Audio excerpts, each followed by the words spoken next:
Sajal sir, may we go live? Okay. Please give the link to participant. Okay. Rajanya, madam, proceed. Okay. May I start, sir?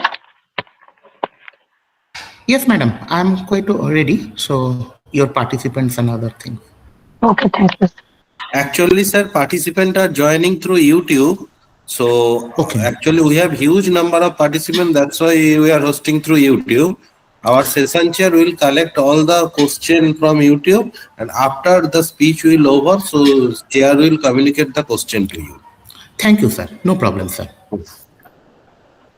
Santanu, sir, may I start? Yes, madam, proceed. Good afternoon, everyone, and thank you for being present here. I am Rajanya Bose, Assistant Professor of IT Department, BCET. It's my privilege to host today's FDP session, and Mr. Animesh Sarkar, Assistant Professor of CSC Department, BCET, as today's session chair. Now it's my pleasure to introduce our honorable speaker, Dr. Arpan Deyasi, Associate Professor of Electronics and Communication Engineering Department, RCC Institute of Information and Technology at Kolkata, with over 20 years of experience in academy and industry. He has published about 200 research papers, edited 11 books, and supervised multiple funded projects. Dr. Deyasi is a senior member of IEEE, Chair of IEEE EDS Kolkata chapter, and President of NDLI RCCIIT, and Nodal Coordinator of International. He has earned NPTEL Domain Scholar and Star credentials and contributed extensively to students and faculty initiatives. We warmly welcome him today to share his valuable speech with us. Please, sir. Thank you, madam. May I start? Yes, sir. Okay. So let me share my screen first.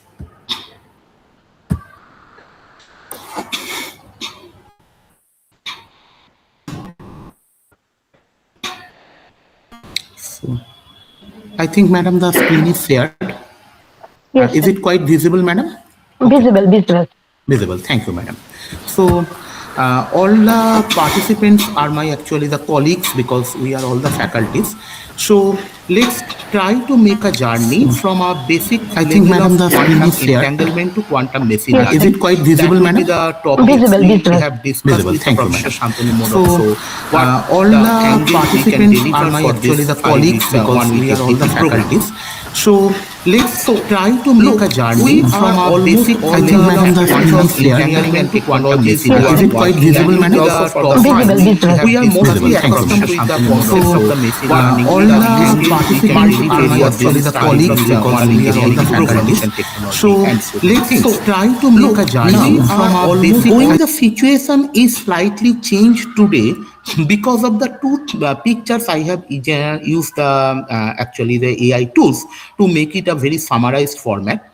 Because the major point of the classical computing, we all know the fundamental points where we are facing the real challenges, and those are the malwares and phishing and DOS and inside threads and etc. Now, obviously, to all of us, more or less, the quantum computing, as we for basic level know that the encryption, the threat detection, the hack-proof authentication, and data recovery, these are the already things told too much. But before really believing on this power of quantum computing, we, the nascent workers in the field, first believe in 2 points. First of all, how the algorithm is really different from the classical computing. Without going into the pseudocode, could we go for some numerical data calculation so that we can understand it quite clearly? That will be the first point. Second, whether the hardwares are really believable in the room temperature, or if not, then also what are the logic calculations or gates we would primarily use for making those initial level calculations. And third, what are the ways of implementing those algorithms and how they are giving me the opportunity to get the data in quick computation mode. So these are the basically aspects of learning quantum machine learning compared to our own classical machine learning, which is now basically a UG level elective paper course in a 4-year degree course. So let me go into the concept in a slightly different manner, that is the data privacy and security concerns. We are mostly dealing with the data breaches, which the mitigation strategy, we have to find out the robust security measures. And here the VLSI takes a major part when we are going to the real hardware implementation. But quantum encryption technologies, that gives the encryption method, a new encryption method they have adopted. And that gives us much better security. And when we go for the compliance, because we have to also follow the ethical guidelines, and there are very few thin lines I will mention that where the ethics can be violated or things. And already the periodic audit should be conducted, because I will show the roadmap at the end of this lecture up to 2029, what will be our expectation already defined and where should be the audit will be conducted. And corresponding how the quantum encryption technology will come into place to avoid these data breaches. So I think Debosmita madam already delivered a session, so the qubit and those terms are quite known to us. So I am not going into that details, but let me go into the real physical world people. What are the measurement challenges in the qubit? And the first point is the decoherence.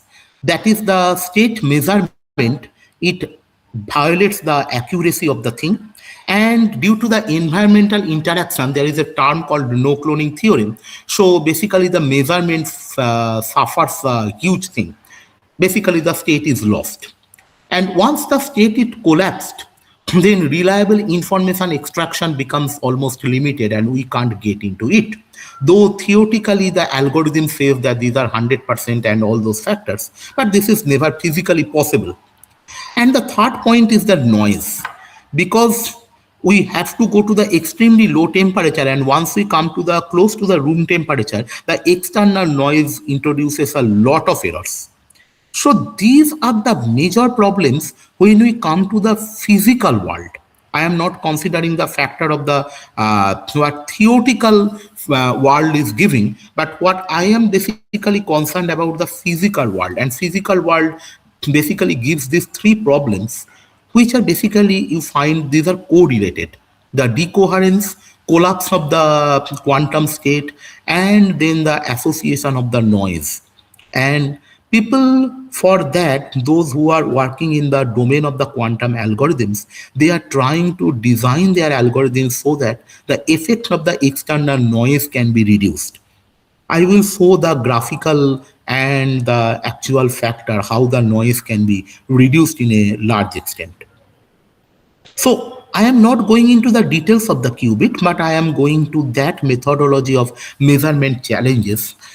And now comes to the classical quantum hybrid domain, from where actually our journey should start.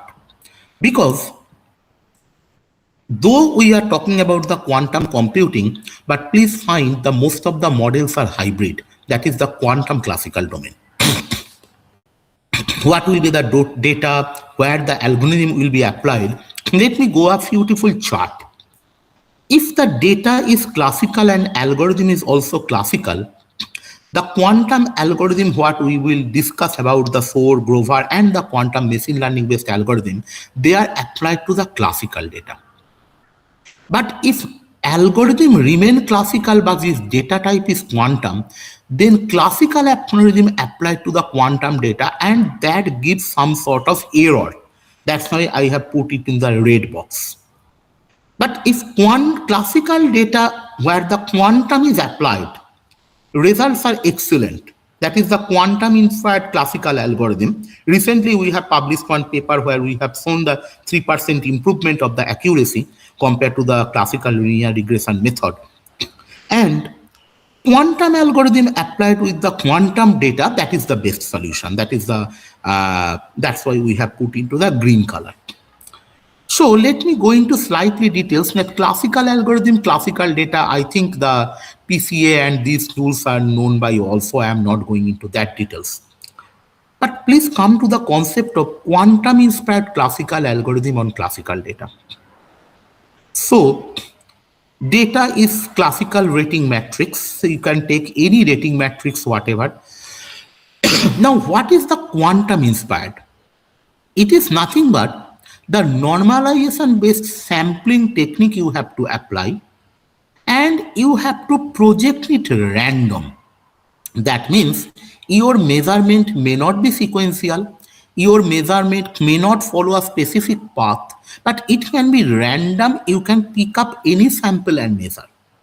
And what will happen if I try to draw a waveform diagram? Suppose I am showing just here, if you have a waveform like this, and once you pick up a particular data, I will show a little bit later using some algorithmic data, that this will be minimized and people using algorithm will try to maximize this. So that where it is influenced, that amplitude should go to the maximum extent. And that is the way of quantum inspiration. Next, if we come to the classical algorithm applied to quantum data, then data is quantum, that is the measurement outcome. You can take bit string and whatever. Classical ML, you can take k-means, you can take logistic regression. I will show the k-means in details, quantum k-means. Your hardware will be classical computers, so the laptop and desktop we are using. And the measurement results from a quantum experiment because we are taking the data as the bit string format. That is the classical algorithm applied to the quantum data. But quantum algorithm applied to the quantum data, that is the best possible suggestion for these days. Encoded in quantum states, that is the amplitude encoding, most of the cases preferred. They use superposition. Hardware is the quantum computer. So here is the bottleneck we are facing, that is the quantum computer. But people can go into this method, there will be no problem. So once we want to eliminate the hardware limitations, we have to fit into the choice number 2 and 3. That is our way of doing work, and basically the brown color box, that is the quantum algorithm applied on the classical data. And that will be our day-to-day use. So I will show how quantum algorithm applied to a classical data or suppose basic numeric level data so that we can get our practical output. But what are the potential risks when we applied the quantum algorithm? I have shown 4 color boxes. I don't know how much it is clear or not. But if we try to go for the impact and likelihood, the impact is minor or moderate if we go for negligible data error, insignificant inaccuracy for a large set of data we can, or low privacy breaches. This happens multiple times. We have used cookies, so these breaches are possible. But when the comes to the bias in the outcome, we are trying to put one result in our favor forcefully, or our conclusions are based on that and there are some flaw inside our conclusion, or if there are some privacy threats, then there are some points. Data breach in data security, because we are accessing the data, there may be a concern of security. Job displacement, this is directly related with the market field. Widespread misuse of algorithms, that's already some of the cases noted. And ethical violations, which I put in the red box. I will show what are the ethical guidelines available in the quantum algorithm before putting into that. Because everywhere now this AI has to maintain the ethical part very closely. So I am coming into this factor now, and I will show what are the qubit count with the number of years. And we are here 2025, respected participants, please think about that. And we are thinking about not this Thor or Grover in that way. We are now thinking about the superconducting the quantum states and quantum supremacy. IBM Eagle is already published, and we are going to use the softwares like Pennylane and Qiskit and so on things. So now people are going to the 2025, if you consider a large number of qubits, people are looking about the development, the prototype. Because experimental demonstration part is more or less the simulation based or the hardware. I will show the picture of the what India made at my last slide. But experimental demonstration part for low number of qubits are already covered, and people want to go for the prototype now. So people are really trying to think about the implementation of the quantum algorithms, and people will later think about to commercialize the product. And to make it commercialized, we require a large number of qubits, 400 to 500. So this way in 2025 till that date, I have got this data, and this is the 3D mapping I have shown. So people are going into that state, and what are the implementation challenges we are facing? I have already mentioned one term, that is the qubit decoherence. That means the quantum states are extremely fragile. That is obviously one factor. We can't even no longer can reduce it. So the second, I have already mentioned error rates and noise. But another point is the scalability. Increasing qubit theoretically says is very easy, but the controlling is extremely difficult. That's why the prototype models, working prototype models making will be really difficult. But obviously some prototypes already developed. Power and energy cost, because system has to be cooled at very low temperature. So the control electronics, there is a gigantic electronic circuitry required. Compilation challenges, the abstract algorithms on this noisy hardware, because you can't get 100% noise-free hardware. Come to the real world. So there is another problem. The precision, because we are dealing with the qubits. So the precision, that means the timing, frequency, amplitude control simultaneously. What we want towards simultaneous control is extremely difficult. And the room low temperature, that is the cryogenic infrastructure, costs large. So these are the challenges we have to face.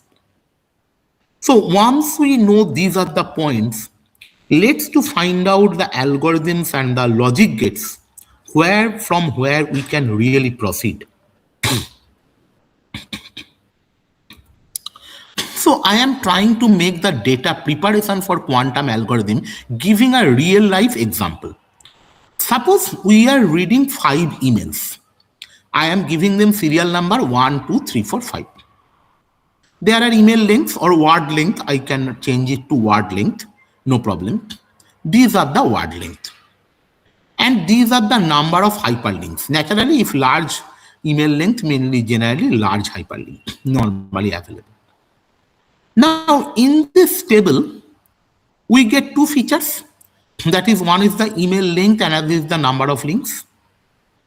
So if I encode them, I will show you the details of gate a little bit later on, this rotation gates. If I encode them, then we will get a superposition. That means 118 and 3, 125 and 5, 120 and 3, they are coupled. So one email length is basically coupled with one hyperlink value. Now, if we go to the classical computing, we go for font size, what will be the size of the font and the sender ID, we will take those data. But these features are not basically directly correlated when we want to noise reduction. So once we go for quantum algorithm, we remove this feature because sender ID, receiver ID, font size, these are not required for a quantum algorithm. Quantum algorithm required email length and number of links. So once we get that, then we want to calculate what is the average email length. Now, where is the problem? Please look, this email length is very large. So once we got a very large email length with a large number of hyperlinks compared to the other data, we better to take the average of the other four, which are in close proximity. Look, 118, 125, these are in very close proximity. So this is my average email length. Again, please look, this is 300 word, large number of hyperlinks. So once we remove this large email length, take the hyperlinks of those email which have the close proximity of word length. So we have found the hyperlinks or links, that is 3.75. Round it. 121.25 is 121 and link is 4. Now, how to normalize? I have said that is the normalization term a little bit ago. So if email length varies from 0 to 300, why 300? Because we have a value from 300, that is the maximum value available in this table. So if the email length varies from 0 to 300, the normalization will be x by 300 into pi. So we can take maximum links at 10 or 12, whatever. So theta length is 121 by 300 into pi, that is the 1.27. Why 121? Please look out the last slide. Email length is 121 and link is 4. So we are calculating the theta for the link, that is the 1.26 radian. So this is my valid and stable quantum correlation.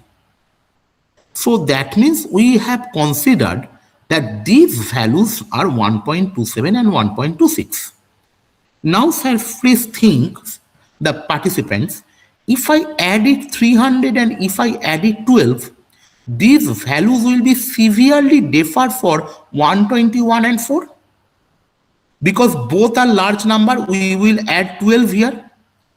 So these values will be largely differed compared to this value, and naturally this theta will be differed largely. We have to normalize only those data which are in a close proximity of ranges. Maybe for a large number of data sets, there will be large sort of variation. However, we have to take only those vicinity. So I will come to this rotation gate and entangle knot a little bit later. I will show that all the mathematics today step by step, even so that we can, if you have a pen and paper, you can also calculate by yourself. So theta length and theta link, if we go, we substitute it to get the encoded quantum state. One is 1.27, another is 1.26. And if I apply rotation on that, then we will get a value of the span that will be given some sort of calculation. They will be giving the value of 0.88 for those 300. So that normally means we are not expecting a email length, word length of 300 with 12 hyperlinks, and that is spam. Basically, the free email service providers or the paid email service providers using similar sort of way to detect automatically which is my spam. And And we have calculated the accuracy, precision, and recall. These are the good values. Naturally, if you take more number of data set, 20, 25, 50, 100, these accuracies it will be increased. So this is one very basic calculation based on the data available, how to choose something as a spam. Obviously, I have taken 5 tables. It should be 5 lakhs. Calculate based on the vicinity, get the values of those, apply in the table, and if there is a formula for calculating the probability of the spam for some particular email, you will get that. So this is the way of making the quantum algorithm applied on a classical data set. And don't worry, you can use a classical computer to simulate this data. So, what are the ethical considerations here? We should not bias on the QML algorithms.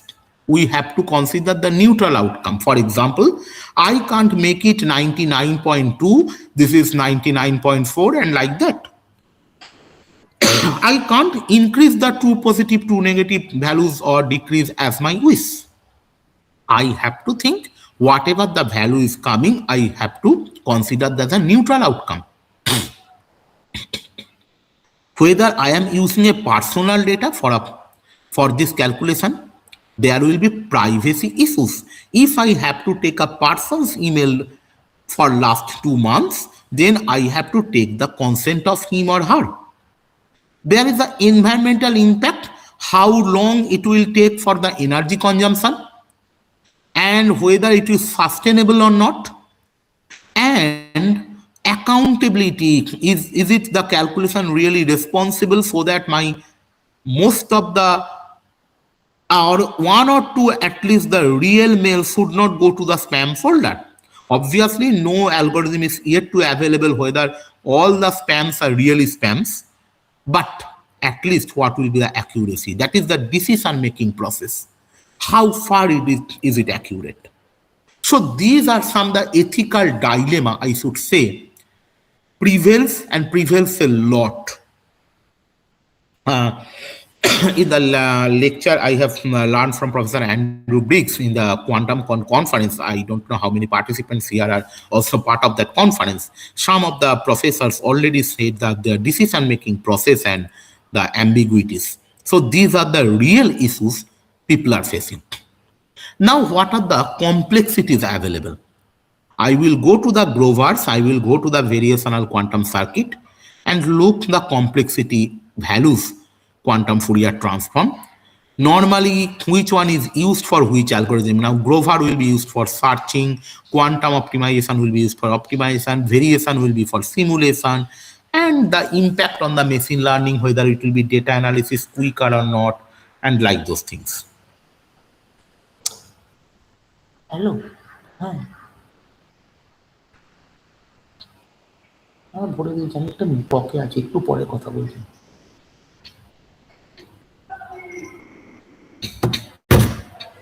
Sorry, just a disturbance. So I think these are the complexity analysis. I will show you the realistic data for and next comes to the industry-specific ethical challenges. The strength obviously is the large data processing capabilities. There is no problem on that. But weakness is that the ethical oversight. And people are really thinking about these factors. There is obviously emerging market. National Quantum Mission is already analyzed. People, the top level scientists, IBM, getting lot of research projects about that. But whether the data set on which we are making this computation are biased or not. Because machine learning algorithm can't detect those things. That is the problem. So complexity, ethics, and biased data set, these are the real problems people are facing. Let's come to the present state of computing the hardware. So this is the semiconducting qubit we will consider in our details. Superconducting qubit, really fragile. Ion traps people are trying to use. quantum annihilers, but what people are mostly considered today, and 21st century may be dominated. After 4-5 years, we will get the clearer picture, all the people that is the photonic quantum chips. That's the amalgamation of the photonic integrated circuit, the electromagnetic wave propagation applied to the quantum chip. And I will show using the realistic simulation data of the algorithm why photonic quantum chip is really essential is the emerging market for today. And probably the electronics industry or the nano industry will get a boom on that. So these are the quantum computing hardwares, but we will mostly rely on the semiconducting qubits so far. Now I am coming to the quantum hardware technologies. That is the second part of this thing. So I have covered what are the basics and prerequisite to learning the machine learning algorithms. The quantum processing unit substrate, the physical chip or the trap structure that will connect the qubit. That is my point number one. Second is the control and drive electronics. That is the microwave source, that lasers, RF generator. These are the second set. Third is the amplifier detector photodiodes, which converts quantum state to the classical states, the resonators. Obviously, the second and third mostly belong to the optoelectronics and photonic design for the electronics people. The cryogenic and vacuum systems. Now I am coming to the fabrication technology, the cryostat, ultra high vacuum chambers, less than 10 to the power minus 18 torr, the pressure may be possible 10 to the power minus 15 to 18. Quantum interconnect, again the optical fiber, obviously not our own optical fiber, but PCF, photonic crystal fibers. Better I should write PCF, photonic crystal fibers. And qubits and linking processors. And then the measurement hardwares, again that the same thing. And then I'm coming to the clocking and synchronization systems. Hardware that coordinate the quantum operation. And here we require the quantum logic gate. So I will show all the 10 standard quantum logic gates with the basis vector calculation. Ancilla support, this is very important once we have to go for the digital design, any combinational circuit design, later sequential circuit design, the feedback loop and real-time controllers. But mind it, this when people consider without considering phase. This is only for the amplitude part. If you consider the phase part, it will be much more complex. Then the noise isolation. The shieldings are very, very important for today. Then the instrumentation people, spectrum analyzer, oscilloscope, and then the FPGAs and GPUs for the pulse shaping and hybrid algorithms. So these are the hardware requirement. So most of the hardware, as we all are here, please think in our daily laboratories, we have used most of the hardware, but we require much sophisticated those things with a precision level of accuracy with dealing with the quantum systems. So what quantum logic gates are? This is nothing but the fundamental operations that manipulate the qubits. How we can manipulate the qubit? First, please revise, this is reversible. Every quantum logic gate is reversible. You can go from one side to another side. And mathematical representations which preserve the state probabilities. That is another very important factor. These gates enable the unique quantum phenomena of superposition and entanglement. So let me go into a gate. The starting of the quantum logic gate starts with the Pauli gate, X, Y, and gate. These are three types of Pauli gate. I am starting with the Pauli X gate. Pauli X, if I write here, Pauli X gate, it serves as a NOT gate. And what is the matrix? Please look here, 0, 1, 1, 0. That means non-diagonal elements are 1, diagonal elements are 0. Now apply the 0 kth vector on this. So you will get 1. 0, 1 means 1. And 1, 0 means 0. So, but if you apply 1, you will get 0. So, this matrix, when applied with a 0 kth vector, gives you 1. When applied with the 1 kth vector, gives you 0. So, that means it is reversible. 0 and 1 is totally reversible.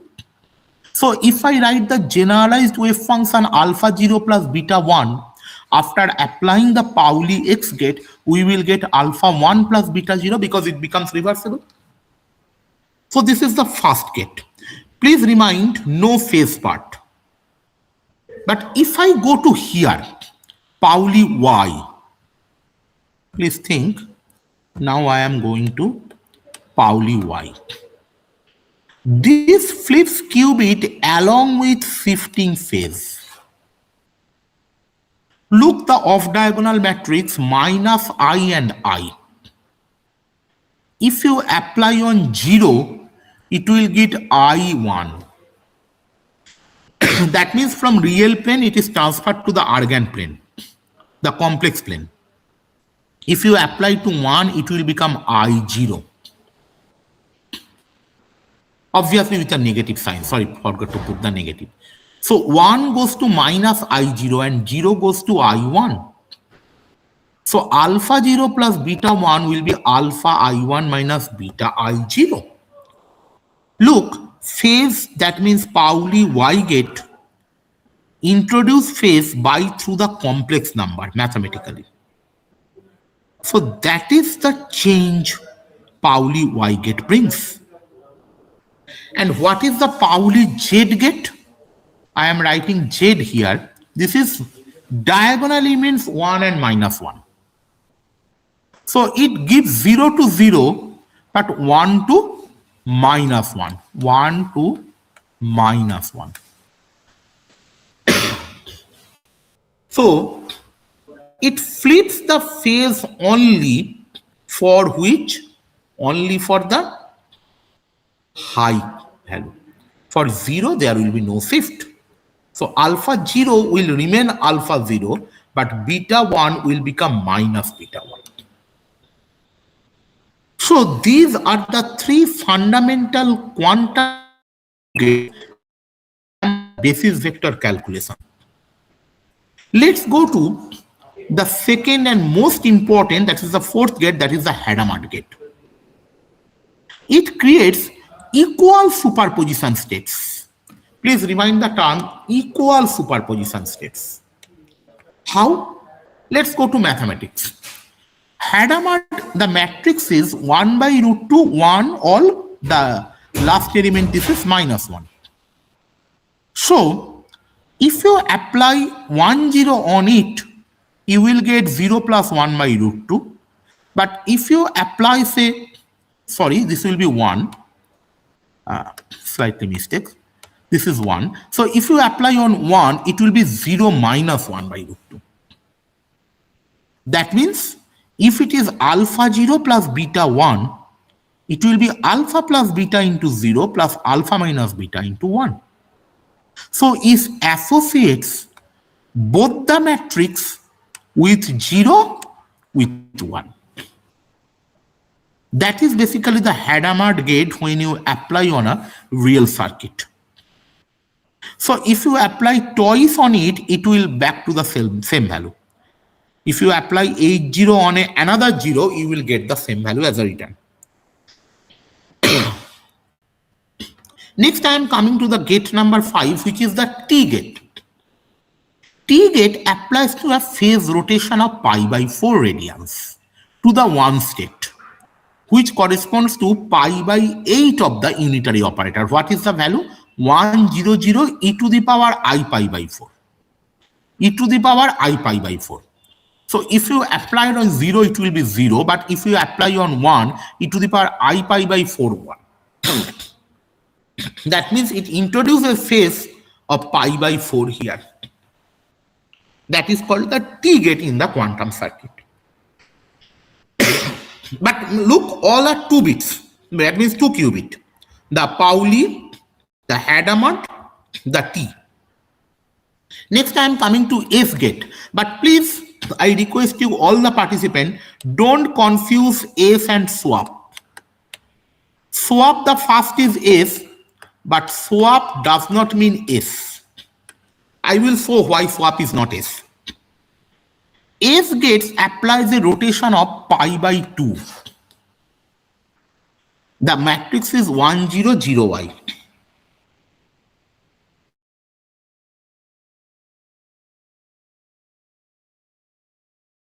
The matrix is 1, 0, 0, I.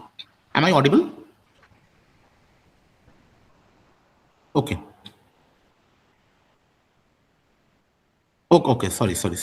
Something noise came. Sorry, sir, that's my fault. So 1, 0, 0, y. So if you apply it on 0, it will give you 0. But if you apply it on 1, it will give I1. So that means I means its real axis to perpendicular. So that means 90 degree. So it is give you pi by 2 radian of shift. That is the S gate. It is not swap. Again, I am telling. Now I am coming to the rotation gate, which I have already shown. Rotation gate, the Rx, Ry, and Rz. Go to this. This is my XY plane. So this is my Z axis. So what I am saying, Rx gate rotates the qubit vector on the Bloch sphere around one x-axis by an angle theta. This is my theta. It makes a rotation around angle theta in this axis. So Rx formula is cos theta by 2 are the diagonal elements and minus sin theta by 2 are the off diagonal elements. If you apply it on basis state, it will give you on 0, it will give you cos theta by 2 0 minus this 1, and it will be already opposite if you apply on, sorry, again I am making one wrong, sorry, just a typing mistake sometimes happen. This is 1. So if you apply it on 1, this is minus sin theta by 2 0 and cos theta by 2 1. So it just fits. So the generalized equation is given by this. Now look the beauty. I am applying Rx on pi. It will give you minus Ix. X stands for Pauli. So Rx pi is nothing equivalent to X. That means pi angle rotation gate of X rotation gate is the Pauli X gate. Similarly, if I go to Ry, it will give on rotation to the y-axis. This is the vertical y-axis. So I am going to the rotation on vertical y-axis. And the I is missing. Cos theta by 2 minus sin plus sin. So again, if you apply on 0 and this is 1, on 0 it will be cos theta by 2 0 sin theta by 2 1, and if you apply on 1 it is minus sin theta by 2 0 cos theta by 2 1. I am showing the calculation. If somebody is calculating in pen and paper, just putting this matrix with 1 0, they will get the real data. So once you are calculating, look the important Ry, if you apply a pi rotation, it will be minus y. That means rotation gate y with the angle 180 degree gives you Pauli y gate. So we are getting now the correlation between the two different logic gates. Similarly, I am showing Rz now. Sorry, it should be Rz. So I am rotating about that z-axis. This is my z-axis.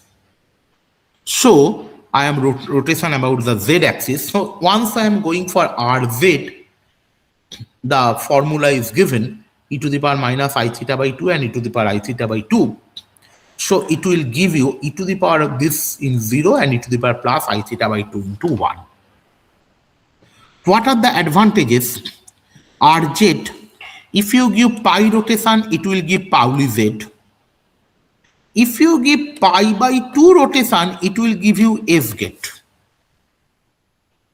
And if you give pi by 4 rotation, it will give you T gate. Please look. You can solve the mathematics because it is 2 by 2 matrix. It doesn't matter. But think about clearly what is the significance of RZ gate, different angle, in one case pi, in one case pi by 2, in one case pi by 4, in one you are getting Z, in one you are getting S, in one you are getting T. So we are getting the different quantum logic gate from a single logic gate. As in our digital electronics class, we are saying conversions and all those things, rudimentary things. We are showing also the basic level quantum logic gate conversions using angles. Now I am coming to C0. Look the difference. The matrix size increased. Now it is 4 by 4 matrix. So it can be applied on 0, 0. 0, 0 means 1, 0, 0, 0. It will give you 0, 0. What is the control operation? I will show. If it is applied on 0, 1, it will give you 0, 1. But the point, once it is applied on 1, 0, look the output. And once it is applied on 1, 1, look the output. This is crossed.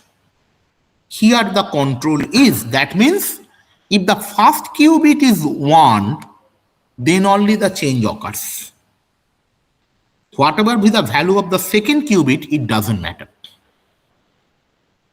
So this is the concept of that. That means if I apply to C0 gate, my alpha and beta, that means associated with 0, 0 and 0, 1 will remain same, but my gamma and delta, they will change. So this is the C0 gate applied on a 2 qubit state.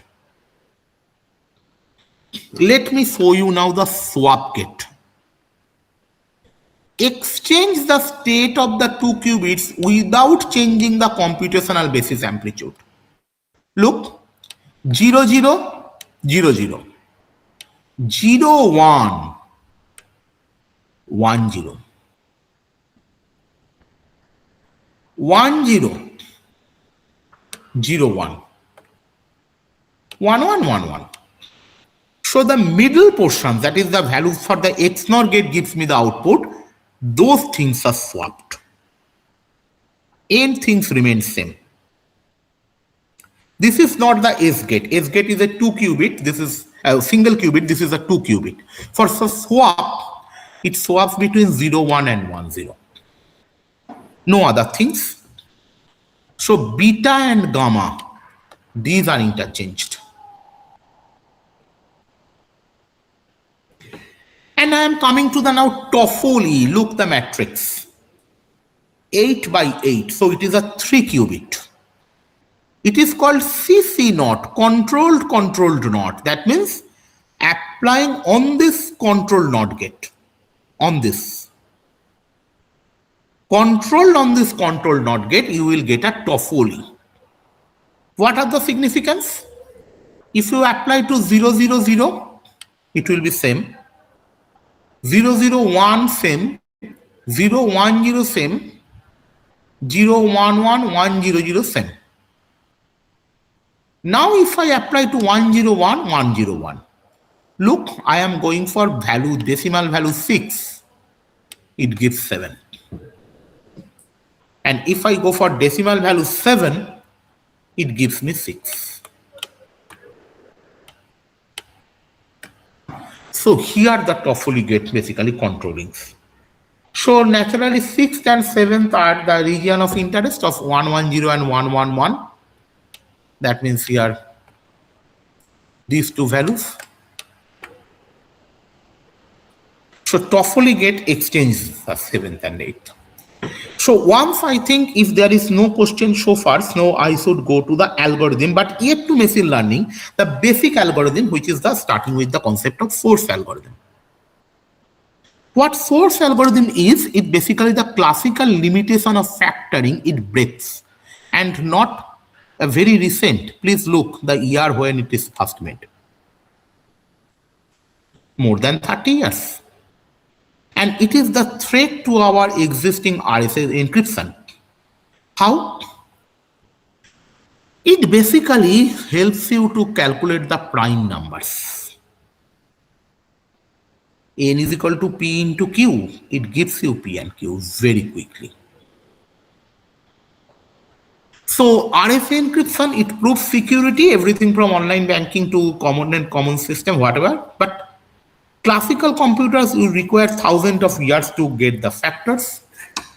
Now what is SOAR? SOAR, quantum parallelism, is the ability of a quantum computer to evaluate the function of its input values. How it evaluates? Before going to that, it has only 4 properties of source algorithm. One is the superposition of states because of the quantum parallelism. One is the simultaneous function. The third one is the exponential state space coupling, and fourth one is the entanglement. But before that, going to this mathematics, please, all. I want to factor n is equal to 15. We should choose a number 1 to n, between 1 to 15. Let's consider a is equal to 2.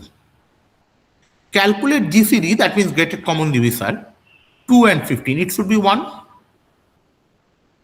Source algorithm finds the period of fx. What is the formula? A to the power x mod n. Now our a is 2, so 2 to the power x mod n means 15. So for every x, I should calculate 2 to the power x mod 15. So I am substituting 1, 2, 3, 4, 5, 6, 7, 8. I am getting these values. Look, 4th and 8th state is repeated with a very low value. That is 1. So if this happens, that means, please find the pattern here. What is the pattern? 2, 4, 8, 1. So this lowest value is repeated after every 4 values. So period is equal to 4. And source algorithm, one of the criteria, R should be even. And we have found even R. So up to that part is correct. Next, we another criteria, a to the power r by 2 should not be equals to -1. Here it is equals to 4, 4 not equals to -1, so this is also correct. That means the period is valid. But please remind, these two are and simultaneous, not or. So once this period is valid, you please calculate GCD of 4 minus 1 is period minus 115, r minus 115 and r plus 1n. The formula is actually, because of shortage of space, I have not written anything. Formula is r plus minus 1, comma n. A to the power. R by 2 plus minus 1, comma n. Oh, so I have written it. So I have calculated GCD. A to the power r by 2 plus minus 1, comma n. So for that, the factors are calculated 3 and 5. And final result, please take n is equal to 15, 3 into 5. You can take any other number, any other, say, that sort of prime number or any large number which would be product of 2 prime numbers, say 27 into 31. You calculate, use the same method, you will get the result. So this is the prime factor division, and that starts for the AI threat. The cyber threat comes a lot because you can break the product of the 2 prime numbers. You can find out very quickly. So what we did, we take a quantum register, parallel function evaluation, pattern encoded, and getting the RSA values. What is the classical algorithm of factories? It takes bits 0 or 1. Here I am taking qubit. Sequential, here I am quantum parallelism. Many factor combinations, find period, fx is equal to a to the power x mod n. This is sub-exponential, the time complexity is very large, RSA remains secure, this RSA can be broken, and like that. Now I am coming to the Grover's algorithm. Grover's algorithm is the searching by reducing time complexity. What? Classical search problem is database of n. Items classically require average n by 2. Naturally, we require to search it. random real world problem, finding phone number, books in an unsorted bookstore, card in a shuffle deck, like that. And time complexity is ON. I think this is very simple. The problem is how this time can be reduced, because quantum computer superposition to process many states simultaneously. And Grover is also proposed loop the year. Again, I am saying I am not teaching anything new.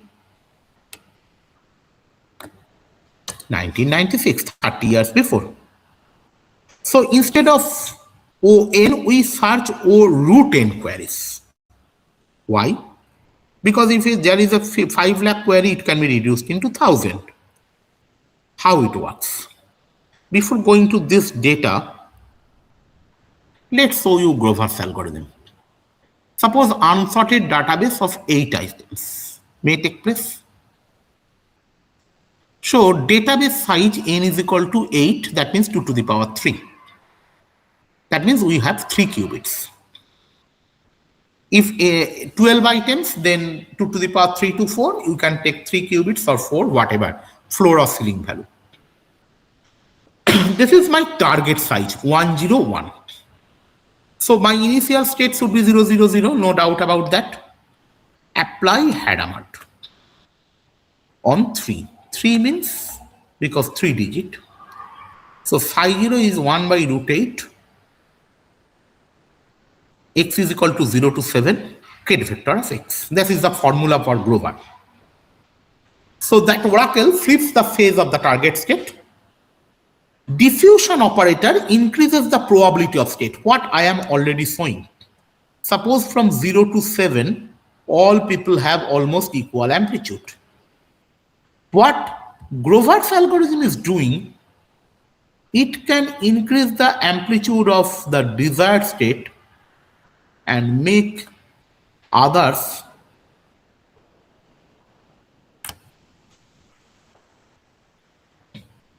show probability of measuring first target. If we compute, I am not showing into the detailed state level of computation because that will not be possible in a slide.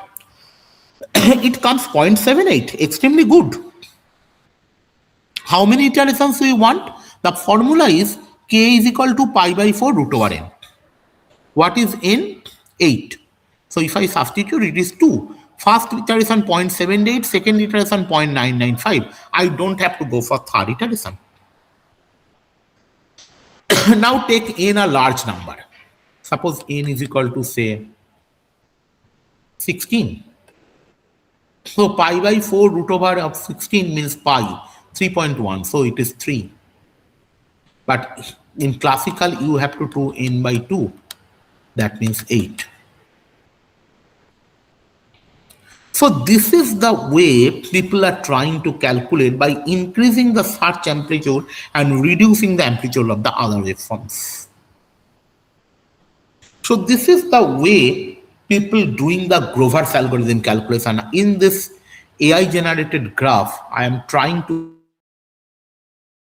show which peaks are not required.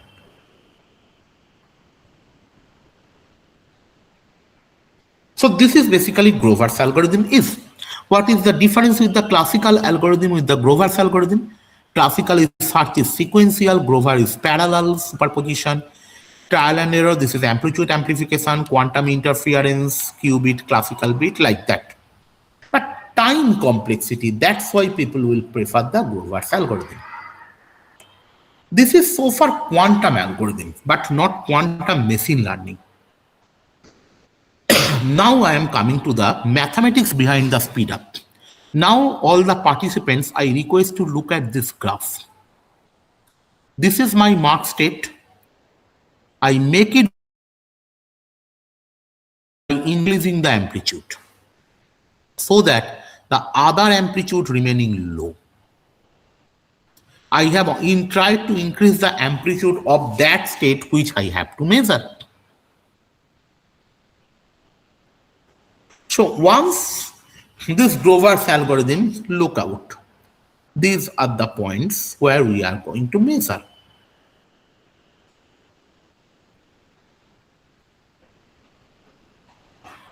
So these are your quantum algorithms yet to implement the concept of the statistics and machine learning part. Now I am coming to the variational quantum circuit. This is a parameterized quantum circuit. How it works comes to that part. It prepares the quantum state, measures the cost function. I will show a real example of measuring the cost function. Then it calculate and update the value by adjusting these parameters. And the final value will be the new setting. When you have to calculate, you can't get the old data, you have to work with the new data. How this cost function is calculated, I am giving you again a numerical example. Suppose my initial state is 0, 1, 0. What is the single parameter I get? The formula is equal to u theta is equal to ry theta. This is the ry. So u theta is equal to ry theta into this thing. Then observable. This is an observable we have defined. The formula of the cost function is you require output of the quantum state as well as the observable in this form, psi theta, z psi theta, which is nothing but the cos theta. Now, what is the minimum of the cost function? We know cos theta is minimum at theta is equal to 180 degree and the value is -1. This we all know. So at theta is equal to pi, cos theta is equal to minimum. So if at theta equals to pi, then psi pi is equal to 0, 1 is equal to 1. So this is the methodology of variational quantum circuit we are showing. So to minimize the cost function value. So what variational quantum circuit essentially does? It prepares a parameterized quantum state, optimize the parameters to minimize the cost function. The fixed case, one shot, this is iterative, pure quantum, this is quantum classical model. So these are the basic difference between the fixed and variational circuit. Now I am coming to the last part of this lecture, that is the quantum machine learning, as discussed with the Santanu sir. It is the quantum computers and quantum circuits to perform some sort of learning task. There are three types of QML. First one is the quantum data quantum model. Example is the quantum state classification. Second is, which is most popular in this world, classical data quantum models. That is the data is classical, model is quantum. Third one is quantum inspired classical models. Real example is a tensor network. This is also runs on the classical computers but uses the concept of quantum mechanics. Let's come to what are the QML algorithms.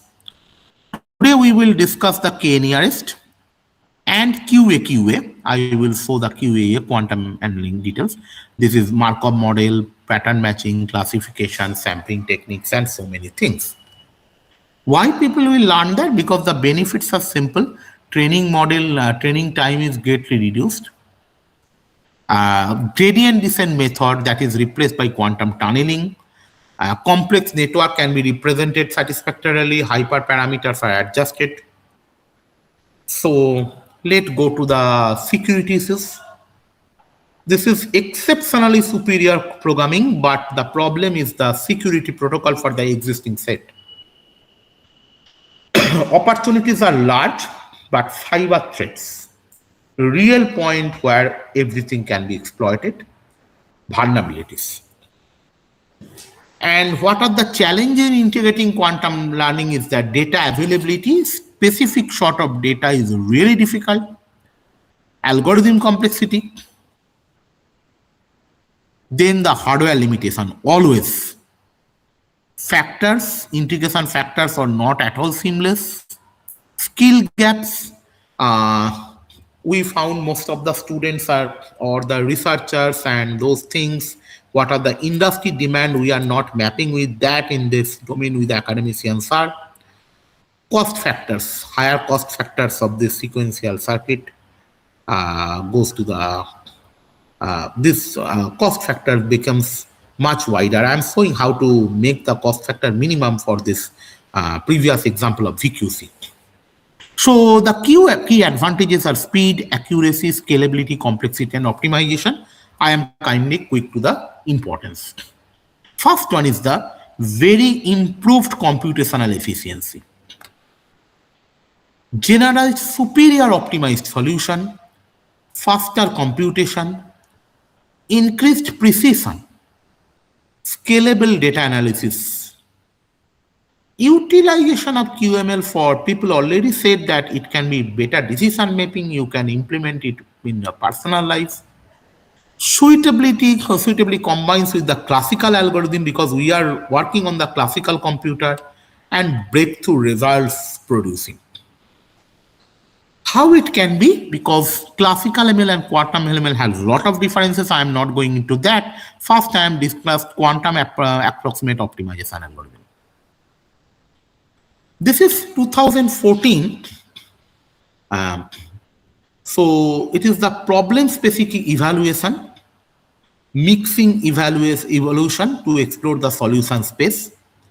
There are two important parameters, gamma and beta. One controls the cost Hamiltonian, another is the mixer Hamiltonian. These are the two most important things we have to discuss. And there are gamma controls the cost Hamiltonian, this one, and this is the mixer Hamiltonian people also discussing. And we are going to a max cut problem. Look, QA for a max cut. How it will be? Consider a graph of two vertices, V1 and V2, one edge between them. We have to maximize the cut. That is our basic data structure problem. We consider binary variables Z1 and Z2, which belongs to 0 and 1. So what will be the cost function? That will be XOR of this. No doubt about this, and we are performing this XOR values. Then for max cut, the formula is HC is equal to half of I1, half into I minus Z1, Z2. So these are the four possible combinations of Z1, Z2. And if we substitute, obviously 2 will be aligned and 2 will be anti-aligned. Same bits, qubits will be aligned, opposite qubits will be anti-aligned. Now the advantage is anti-aligned means negative energy, that means the energy is lowest. And lowest energy means improved stability. So if we apply the Hadamard gate on it, these are the cost function mathematical formula already given by the scientist, and these are the standard numeric values of gamma and beta. If you substitute, you will get these probable solutions are very high for 0, 1 and 1, 0. So if the total solution is 1, I am writing here, everybody should be 0.25, but it is not that. Now we are getting high values of 1 and 0, low values of 0 and 1. So naturally low values will be 0.125 and high values will be 0.375.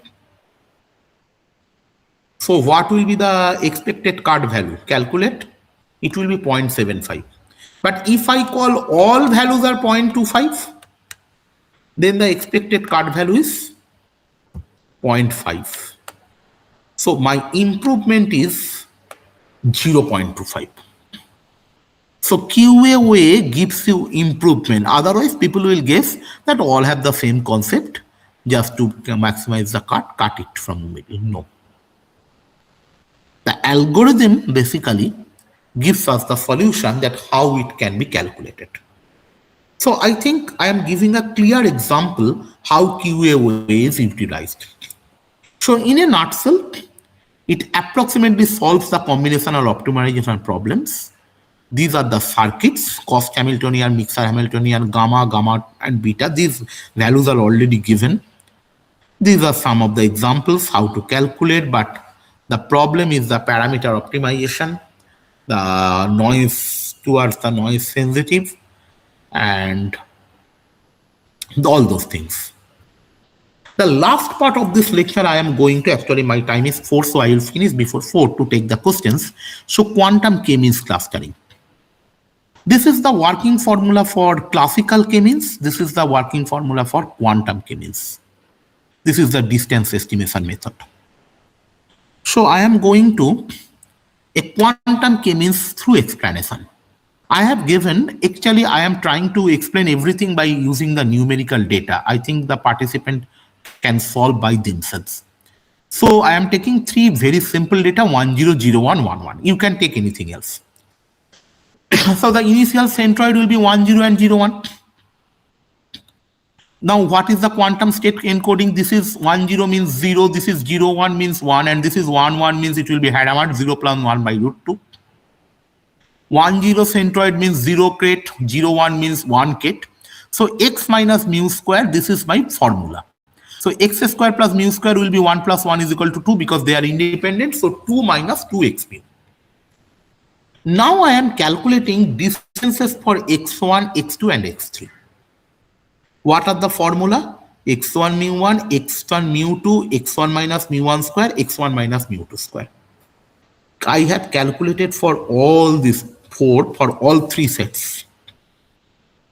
Club it. Look, 1 and 0.707 here it is closer. Similarly, here x21 and 0.707 is closer. So x1 and x3 is gate, a particular gate. Sorry.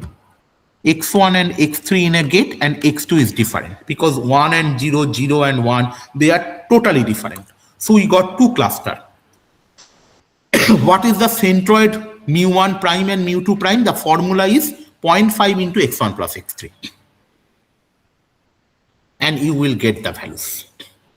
So my centroid mu2 remaining same, but mu1 basically changes.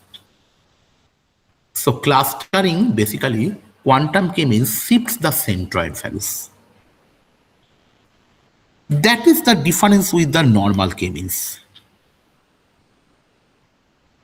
So you can take any 3, 4 multiple points, but naturally, if you take more number of points, the calculation will be different, but you can solve it by using a pen and paper. So the difference between the classical and quantum K-means I have mentioned. Now this is my roadmap. 2024 is generally people consider the previous year is the quantum year, International Year of Light and so many things. This is the algorithm review in the 2024. Last year, the quantum model development. People are now going for processor testing. They already begin. The benchmarking will go for 2027. People predict industry association on 28 and standardization in 29. So after 5 years, 2030, 30 on onwards, there may be a floodgate of quantum. And what India is doing, I think this is DRDO set up in IIT Delhi campus, already famous, more than 1 kilometer quantum-based laser communication, quantum cryptography is made. No encryption, no hacking or intrusion is basically possible. Seamless communication. So India is marching ahead. Nascent subject, we are trying to learn. I am trying to learn with my students. I'm trying to share my knowledge, whatever I have so far. And if there are any questions, please.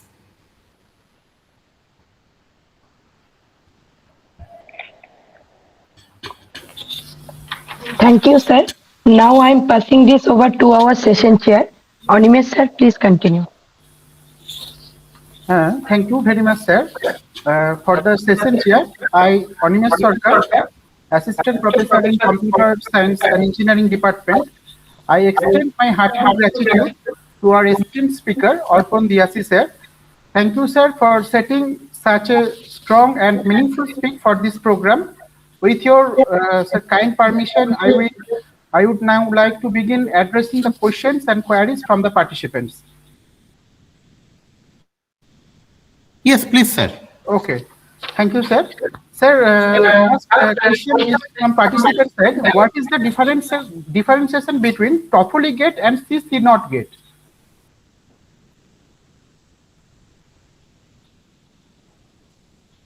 At Toffoli gate and CC not. Exactly, sir.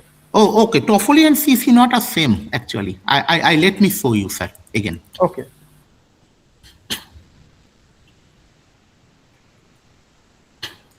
Same thing, sir. Toffoli is control C naught. Control C naught. Control Okay. C naught. Okay, C sir. naught is controlled not. Toffoli is control C naught. Okay, sir. Same thing, sir. Okay, sir. And another question is how Hadamard gate is differentiated from Pauli X, Y, and Z gate? Okay, sir. Then is the screen shared already? Probably shared. Exactly, sir. Shared. Let me come back to that Hadamard again. Actually, Pauli XYZ, these are very fundamental. Basically, it serves as a NOT gate. Look, 0 to 1, 1 to 0, whether it will be I may be associated, I may not be associated, or there is a minus sign. Nothing else. Hadamard is that gate where output, look, whether you are applying 0 or you are applying 1, output is a combination of the two gate state. 0 plus 1 or 0 minus 1, that's a different thing, but output starts with the combination of gate. Combination of gate is not possible in Pauli XYZ. That is the basic difference. And if you want to realize, sir, any quantum circuit, Hadamard is one of the fundamental. We have to start with that. So here actually your real quantum circuit begins the calculation with the Hadamard. Okay, sir. And sir, last question is how quantum data is related to classical algorithm? Quantum data is related with the classical algorithm. Sir, better to show, I am showing here. When I am saying, sir, the terminology called quantum data, please remind, classical data means we are combination of 1, 0, 1 and like those. This is classical, no problem. I am writing as CD, classical data. Once I am want to go for quantum data, say QD, how could I go for QD, sir? QD is the amplitudes, the wave nature. Okay. It may not be exactly size and shape, but whatever. Now, I want to measure a particular data. These amplitudes may have same height, may have variable height. What we have to do, in order to avoid the noise, the marked state will be this, the other will be like this. This is my quantum data and its calculation. End of the day, we have to identify the peak amplitude for measurement because we are not getting any 1, 0. Once I am trying to go for 1, 0, the state will be collapsed. That is called no collapse theorem. I think Devasmita madam already covered that, so I have excluded that part. This is the basics of the quantum entanglement. So this is basically the quantum data where the amplitude of the waveform really matters.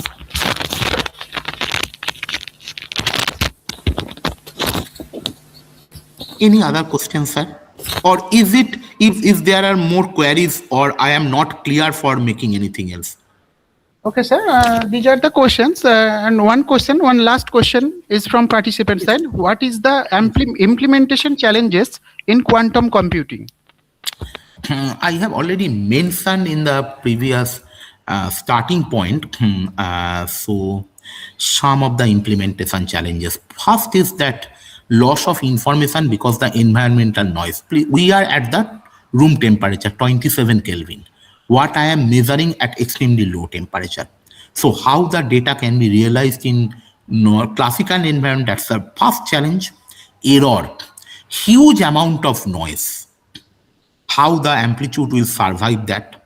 Scalability, increasing qubit count. So that is a large number of qubits. I am showing 500 qubits, but dealing with 500 qubits in a real quantum circuit with that sort of photonic and microwave infrastructure is really a challenging task. Power and energy, the cooling mechanism, huge amount of water and other things required. Compilation challenge. Hardware, is that really room temperature hardware? No. Control, accurate control, because otherwise the waves will be collapsed. And cryogenic infrastructure, that ultra low temperature. So these are the real challenges people are trying to overcome. But we, the people, what we can do, use some simulation software or the basic mathematical calculation, try to solve the problems by our own hand and get a knowledge about it. That's what my small group is trying to do. Okay, sir. Any other, sir? No, sir. These 4 questions are from participant side. Sir, thank you so much, sir. I would. 1 minute. I have another question because I just received the question from one participant. Yes, sir. Yes, sir. That what is the role of Hamiltonian in quantum computing?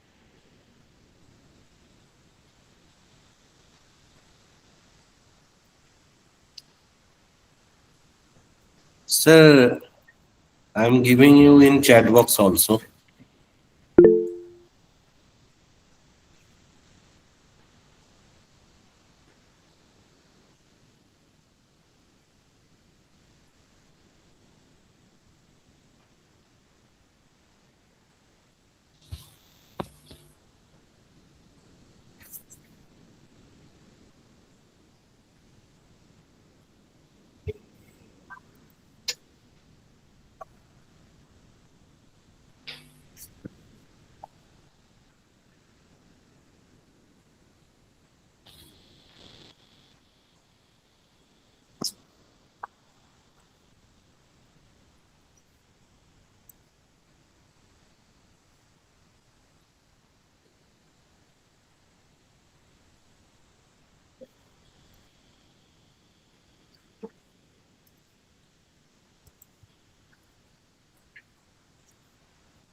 Sir, did you get the question? Yeah, this one.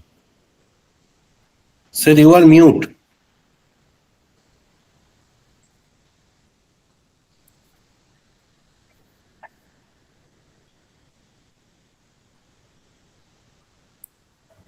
Sorry, sir. Santanu, sir. Sorry.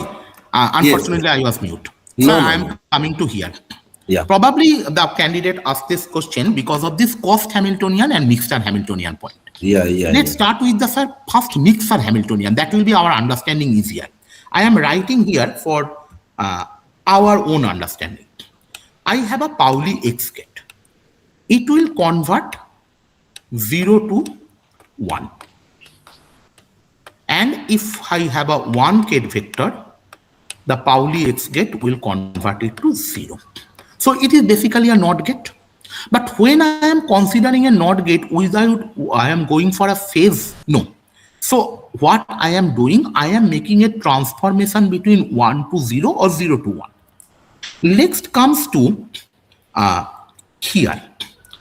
The Pauli that we are considering 2 unitary operations. One is called UC and UM.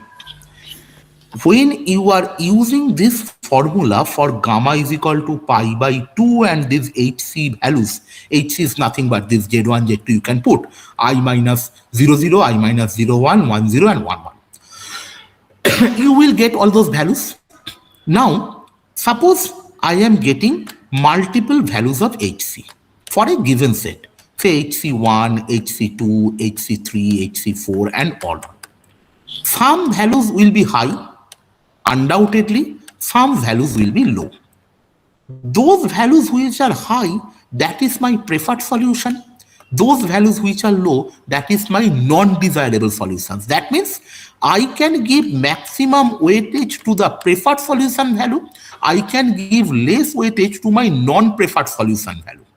For example, suppose you have 4 people writing a paper.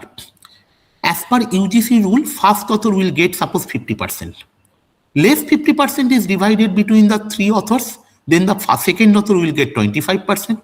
Next 25% will be divided into 2 authors, the third author will get 17%. So if I consider my 25 is my threshold, then first and second author have the high importance, high impact, third and fourth author have the low impact. I will distribute my total 1 not in a uniform order. Our uniform order, what I should have 0.25, 0.25, 0.25, 0.25 if I have 4 authors. No. What UGC said, my impact is 0.5, 0.25, 0.17 and 0.8. So basically these two Hamiltonians basically distributes the weightage as per the requirement. They are making some values high, some values low. What is the end result? Your cost function value compared to the normal values change. Normally, you will distribute between all 4 in the equal measure, you will get the value 0.5. Or if it is 8 values, then you will get 1.125, 0.25 like that. But once you get high, low, these measurements, you put the data using the Hamiltonian matrix, you will get a revised value. That is the optimization where you have to make the cut. You can cut at the middle. You have to cut for 0.75 and 0.25. That should be the role of the Hamiltonian's plays in the matrix. What the candidate has to do, sir, just put the values of Z, calculate HC, put the value of, these are the standard values. Don't look for any literature. You can go for gamma is equal to pi by 2, beta is equal to pi by 4. Put here, get the mixer Hamiltonian. You will get very easy probability based of solution. And then you distribute your total numerical normalized 1 value according to that. Thank you, sir. Animesh, now if you don't have any question now. No, sir. Till now, I have not received any question. Thank you, sir. I would like to express my sincere thankfulness to you, sir. Finally, I thank all the participants for their active presence and attentive participations. With this, I formally conclude the second session of day 3. Arpan sir, we would like to truly honored to learn from you again in the future. Thank you so much, sir, for your encouragement. I will be like to associated with you if any requirements matters. Okay, sir, for your encouragement and guiding. And sir, wishing you a wonderful day ahead of you, sir.